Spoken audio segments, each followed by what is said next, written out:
ছেলেরাও সুন্দর করে কোরআন পড়তে জানে। এক একজনের কণ্ঠে আল্লাহ এক এক রকমের সুধা ঢেলে দিয়েছেন। কারো কারো ভয়েস, কারো কারো সুর এত জাদু মাখা, এত চমৎকার করে তারা কোরআন তেলাওয়াত করে। আল্লাহর বান্দারা যখন সুললিত কণ্ঠে কোরআন পড়ে, যারা পিছনে থেকে নামাজে কোরআনের তেলাওয়াত শুনে, অর্থ না বুঝলেও কোরআনের আবেগময় তেলাওয়াতে কলিজাটা ঠান্ডা হয়ে যায়, কলিজার মধ্যে প্রশান্তি আসে। হারামাইন শরীফাইনে সালাত আদায় করলে দেখবেন অর্থ না বুঝে অনেক মুসল্লি কান্না করছে। আমি অসংখ্যবার হারামাইনে নামাজ আদায় করেছি। একবার আমি কিছু মুসল্লিদেরকে আটকালাম, বললাম ভাইজানেরা, নামাজের মধ্যে আপনাদের কান্নার আওয়াজ শোনা গেল। ইমাম সাহেব নামাজে কি পড়েছেন, আপনারা কি তার অর্থ বুঝেছেন নাকি? বলল না, অর্থ বুঝি নাই। জিজ্ঞেস করলাম, অর্থ না বুঝে আপনি কান্না করলেন কেন? উত্তর দিল, অর্থ বোঝা লাগে না, এত জাদুকরি কণ্ঠে, এত মায়াবী সুরে কোরআন তেলাওয়াত করেছে। তেলাওয়াতের এই সুমধুর কণ্ঠে কলিজা ঠান্ডা হয়ে মনের অজান্তে চক্ষু দিয়ে পানি বের হয়েছে। এটা হচ্ছে কোরআনের মুজিজা, কোরআনের অ্যাট্রাকশন। দেখেন এখানে এত মানুষ দিনের বেলা কর্মব্যস্ততা ফেলে এসেছেন, রাজনৈতিক কোনো সমাবেশ হলে জন প্রতি টি শার্ট 1500-2000 টাকা, জিলাপি বিরিয়ানি দেও এত মানুষ আনা যাইত না। কেন এসেছে মানুষ? এসেছে আল্লাহর কোরআনের জন্য। যে দেশের মানুষ নিজের গাটের পয়সা খরচ করে কোরআন শুনতে যায়, এই দেশে কিছু থাক বা না থাক, ইসলাম থাকবেই থাকবে ইনশাআল্লাহ। এদেশে কোরআনের আন্দোলনকে থামিয়ে দেওয়া যাবে না। কোরআনের আন্দোলনকে থামানোর জন্য কোরআন বিরোধী, নাস্তিক্যবাদ লালনকারী, নাস্তিক্যবাদের চিন্তা চেতনা লালনকারী লোকেরাই কোরআনের আন্দোলনকে থামিয়ে দেওয়ার চেষ্টা যত করবে, কোরআনের আন্দোলন এই দেশে আরো বেশি উর্বর হবে ইনশাআল্লাহ।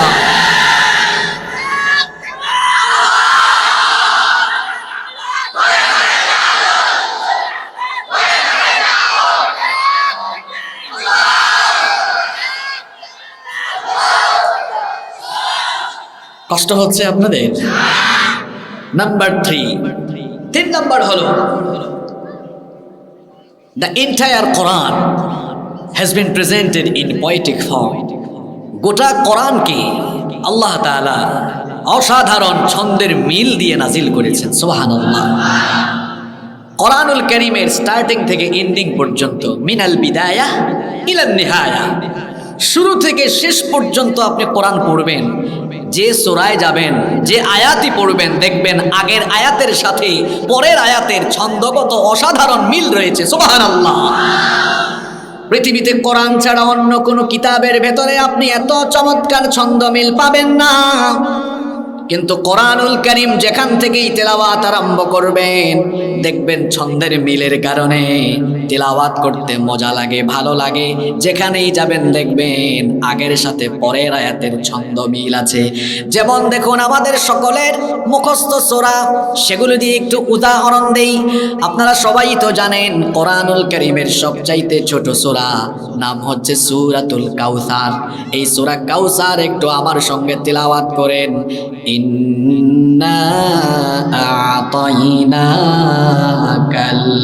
কাউসার ফাসাল্লি লিরাব্বিকা ওয়ানহার ইন্না শানিআকা হুয়াল আবতার। প্রতিটা আয়াতে ছন্দগত মিল আছে না নাই? ইন্না আ'তাইনাকাল, একটু বলেন সবাই, কাল ফাসাল্লি লিরাব্বিকা ইন্না শানিআকা হুয়াল। দেখেছেন প্রতি আয়াতের শেষে র অক্ষর আছে না নাই? যেখানেই যাবেন খুব ভালো লাগবে আপনার। আমাদের সবচেয়ে পছন্দের সূরা হলো সূরা রহমান। তেলাওয়াত করে দেখেন কি অসাধারণ ছন্দমিল। আর রহমান আল্লামাল কুরআন খলাকাল ইনসান আল্লামাহুল বায়ান। কি সুন্দর ছন্দমিল, যেখানেই যাবেন ছন্দমিল পাবেন। ইযাস সামাউন ফাতারাত ওয়া ইযাল কাওয়াকিবুন তাসারাত ওয়া ইযাল বিহারু ফুজ্জিরাত سجرت وإذا القبور بعثرت علمت نفس ما قدمت وأخرت سبحان الله দেখেন তো সূরা ইখলাস তো সবাই জানেন কুল হুয়াল্লাহু আল্লাহুস লাম ইয়ালিদ ওয়া লাম ইয়াকুল লাহু কুফুয়ান মিল আছে না নাই বাচ্চারাও মজা পাচ্ছে যে মিল আছে কারণ বাচ্চারা তো এখন মজা পায় না আমরা যখন ছোট ছিলাম ছোটবেলায় আমরা অনেক সুন্দর সুন্দর কবিতা পড়ে মজা পেয়েছিলাম আমরা পড়তাম তুলি দুই হাত মনে নাই আপনাদের করি মোনাজাত হে রহিম রহমান মনে আছে আপনাদের আমাদের দেশে হবে সেই ছেলে কবে কথায় না বড় হয়ে এই মজাগুলো বাচ্চারা এখন পায় না বাচ্চারা এখন আবুল তাবুল জিনিস শিখছে তারা শিখছে হাট্টিমা টিম টিম তারা মাঠে পারে ডিম তাদের খাড়া দুটো শিখ এই কবিতাটা যে লিখেছে লেখার আগের রাতে যে কই বোতল খাইছে সেই ভালো জানে এই কথাটা কেন বলেছি দেখেন তো ব্যাককল আপনারা চাঁপাইনবাবগঞ্জে ব্যাককল বুঝেন না বেয়াকুব বুঝেন আপনাদের ভাষা তো খুব সুন্দর আপনাদের ভাষা খুবই সুন্দর আমার খুব ভালো লাগে শুনতে এটা আপনাদের ভাষায় একটা দরদ আছে আন্তরিকতা আছে মায়া আছে আপনাদের ভাষায় যেরকম দরদ আর আন্তরিকতা আছে আপনাদের ব্যবহারেও তেমন মাধুর্যতা আছে আমার বাড়ি তো সিলেটে জানেন আপনারা আমাদের ভাষা তো টোটালি ডিফারেন্ট একদম অন্যরকম মানে বাংলা ভাষা না এটা অন্য কোনো ভাষা আপনি বুঝতেই পারবেন না আপনাদের ভাষা অনেক সুন্দর যাই হোক যেটা বলছিলাম এই কবিতাটা যে লিখলো দেখেন তো এই ব্যাকরণ লিখলো কি লিখেছে হাট্টিমা টিম টিম তারা মাঠে যারা মাঠে পারে ডিম তাদের নাকি খাড়া আছে দুইটা আচ্ছা শিং আছে এমন কোন প্রাণীকে আপনারা কোনোদিন ডিম পাড়তে দেখেছেন গরু ছাগলের শিং আছে মহিষের শিং আছে গরু ছাগল মহিষ ভেড়া দম্বা এরা কি ডিম পারে না বাচ্চা দেয় তাইলে এই যে কবিতাটা লিখলো এটা কি সত্য জিনিস বাচ্চাদেরকে শিখাচ্ছে না মিথ্যা শিখাচ্ছে শুধু তাই না এখন আরো আপডেট এখন ছেলেমেয়েরা পরীক্ষা ছাড়া আনন্দেই আছে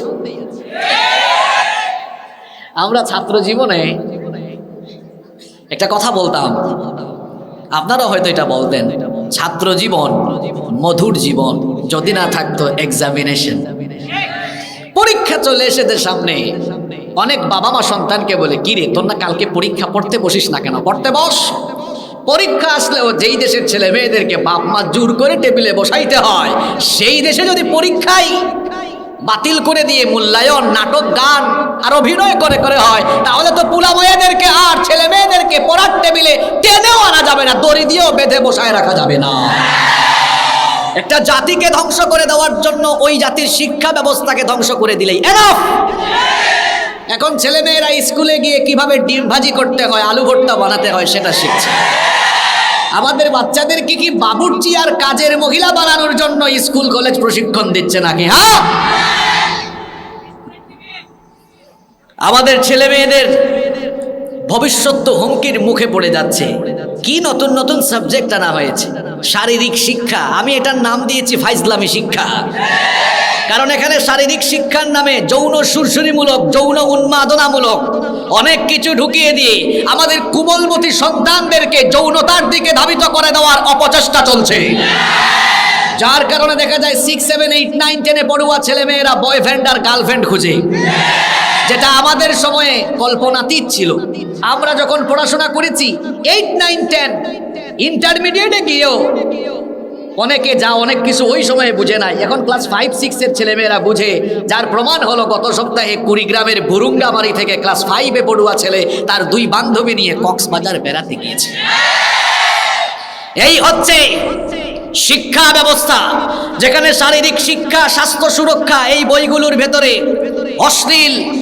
বিভিন্ন ধরনের যৌন উন্মাদনামূলক বিভিন্ন কিছু ঢুকিয়ে দিয়ে আমাদের বাচ্চাদেরকে চরিত্রহীন করার অপপ্রয়াস চলছে এসো কৈশোরের যত্ন নেই সেখানে বয়সন্ধিকালে শারীরিক পরিবর্তন অনুভূতির পরিবর্তনের ব্যাপারে একেবারে খোলামেলা আলোচনা করে পরবর্তী চ্যাপ্টারে বলা হয়েছে চলো বন্ধু হই আমাদের ছেলে মেয়েদেরকে স্কুলে বয়ফ্রেন্ড গার্লফ্রেন্ড বানানোর দায়িত্ব আমরা কি শিক্ষা কমিশনকে দিয়েছি নাকি শিক্ষাঙ্গনকে কলুষিত করার অপচেষ্টা চলছে। একদিকে তো শিক্ষা কারিকুলামকে ধ্বংসের দিকে নিয়ে যাওয়া হচ্ছে, আর বলা হচ্ছে এটা নাকি বাস্তব শিক্ষা, এটা দিয়ে নাকি বাস্তবসম্মত নাগরিক তৈরি করা হচ্ছে উন্নত বিশ্বের সাথে তাল মিলিয়ে। আপনারা তো ফেসবুক ইউটিউব চালান, আপনারা দেখবেন উন্নত বিশ্বের সেই সকল দেশগুলোতে তারা যখন পারমাণবিক শক্তিতে এগিয়ে যাওয়ার চিন্তায়, তারা যখন তাদের পরবর্তী প্রজন্মকে বিজ্ঞানে, আবিষ্কারে, তথ্য প্রযুক্তিতে এগিয়ে নেওয়ার জন্য তারা কাজ করছে, সেই সময়ে আমাদের বাচ্চাদেরকে আলু ভর্তা আর ডিম বাজু শেখানো হচ্ছে। আপনি যদি যুগ উপযোগী শিক্ষা দিতেই চান তো ছেলে মেয়েদেরকে শিখান রকেট কেমনে বানাতে হয়, বিমান কেমনে বানাতে হয়। যদি যুগ উপযোগী শিক্ষা দিতে চান তো বাচ্চাদেরকে শিখান কিভাবে প্রযুক্তিতে এগিয়ে যেতে হয়, কিভাবে আবিষ্কারের জন্য নিজেকে তৈরি করতে হয়। আর শিক্ষা ব্যবস্থা থেকে তো ইসলাম তুলে দেওয়া হয়েছে, দ্বীনকে বাদ দেওয়া হয়েছে। যে শিক্ষা কারিকুলাম থেকে দ্বীন বাদ দেওয়া হয়, কোরআন হাদিস বাদ দেওয়া হয়, সেই কারিকুলাম দিয়ে পড়াশোনা শেষ করে শিক্ষিত হলেও ওই প্রজন্মের লোকেরা শিক্ষিত চোর আর বাটপার হবে, শিক্ষিত ডাকাত হবে, শিক্ষিত লুটেরা আর দুর্নীতিবাজ হবে। মাদ্রাসা শিক্ষা নিয়ে তো অনেকে অনেক আজে বাজে কথা বলে। আমার মাদ্রাসার ছেলেরা পড়াশোনা শেষ করে তারা যদি কোনো দায়িত্ব বা কোনো কাজে লাগেও, তারা কি জনগণের দেশের টাকা লুটপাট করে বেগম পাড়ায় বাড়ি বানিয়েছে?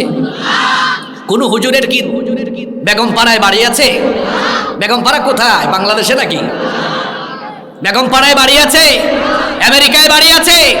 বরং হুজুরদেরকে যারা মৌলবাদী জঙ্গিবাদী বলে আর কথায় কথায় যারা দ্বীনি শিক্ষার বিরুদ্ধে কথা বলে, খোঁজ নিয়ে দেখবেন ওই সকল শেষরা চোরদের বেগম পাড়ায় বাড়ি আছে।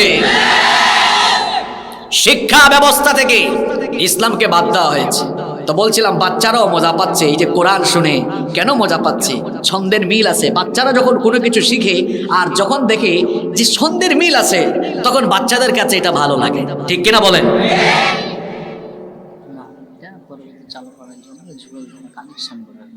এটা আমি ছেড়ে দেব, অসুবিধা নেই, ঠিক আছে ইনশাআল্লাহ। কষ্ট হচ্ছে আপনাদের? নাম্বার 4, 4 নাম্বার হচ্ছে the number of the people who have memorized the holy book Quran is countless. পৃথিবীর একমাত্র কিতাব হচ্ছে এই কোরআন, যেই কিতাবের মুখস্থকারীর সংখ্যা দুনিয়াতে অগণিত, অসংখ্য, গণনা করেও শেষ করা যায় না। পৃথিবীতে কোরআনের যত হাফেজ আছে, অন্য কোনো কিতাবের কি এত হাফেজ আছে? আপনাদের এই ইউনিয়নের নাম কি? বাবা, মহারাজ, খুব সুন্দর নাম। আপনাদের চেহারাও দেখতে লাগে মহারাজের মতো। চাপাই নবাবগঞ্জের খাটি খাটি আম খায়া সবার চেহারা সুরত মাশাআল্লাহ অনেক সুন্দর। আল্লাহ আরো সুন্দর বানিয়ে দেন। এই মহারাজপুর ইউনিয়নে কোরআনের যত হাফেজ আছে, অন্য কোনো বইয়ের কি এত হাফেজ আছে? কথা বলছেন না কেন? আছে। আপনি আপনার এই গ্রামে দেখবেন কোরআনের কয়েকজন হাফেজ পাবেন, কিন্তু অন্য কোনো কিতাবের হাফেজ আপনি পাবেন না। প্রত্যেকটা উপজেলায় দেখবেন শত শত হাফেজ আছে। সারা পৃথিবীতে হিসাব করলে দেখবেন কোরআনুল কারীমের অসংখ্য অগণিত হাফেজ আছে, কোটি কোটি হাফেজ আছে, কিন্তু অন্য কোনো কিতাবের এত হাফেজ নাই। দেখেন কোরআনুল কারীম 30 পারা, 6000-এর উপরে আয়াত, মানুষেরা মুখস্থ করে সিনায় ঢুকিয়ে রাখতে পারে। এই নিয়ামতটা কার? আল্লাহ তাআলা বলছেন ওয়ালাকাদ ইয়াসসারনাল কুরআনা লিযিকরি ফাহাল মিন মুদ্দাকির। তোমাদের পড়ার জন্য, বুঝার জন্য, মুখস্থ করার জন্য এই কোরআন যিনি সহজ ভাষায় নাজিল করেছেন তিনি কে? আর আমার দেশের ছেলেরা মোস্ট ট্যালেন্টেড। এরা যখন অন্য দেশে প্রতিযোগিতায় যায়, এরাবিয়ান দেশের প্রতিযোগীদেরকে পেছনে ফেলে দিয়ে বারবার আমার দেশের ছেলেরা ফার্স্ট হয়ে যায়। সুবহানাল্লাহ। পৃথিবীর কোরআন বিরোধীরা সারা দুনিয়ার কোরআনকে যদি পুড়িয়ে দেয়, দুনিয়া থেকে কোরআন নির্মূল করা যাবে? এজন্য ওই হিন্দু লোকটার জন্য আমার দোয়া আসে, এত সুন্দর লিখেছে সে, যদি আগুন লেগে ধ্বংস হয়ে যায়, যদি আগুন লেগে যায় পুড়ে যায় পৃথিবীর সব বইয়ের দোকান, বিশ্ব থেকে হারাবে না, বিশ্ব থেকে হারাবে না পবিত্র কোরআন। করবে কেমন করে কোরআন ধ্বংস আগুনের তেজ, করবে কেমন করে কোরআন ধ্বংস আগুনের তেজ, আছে বিশ্ব ভরা অগণিত কোরআন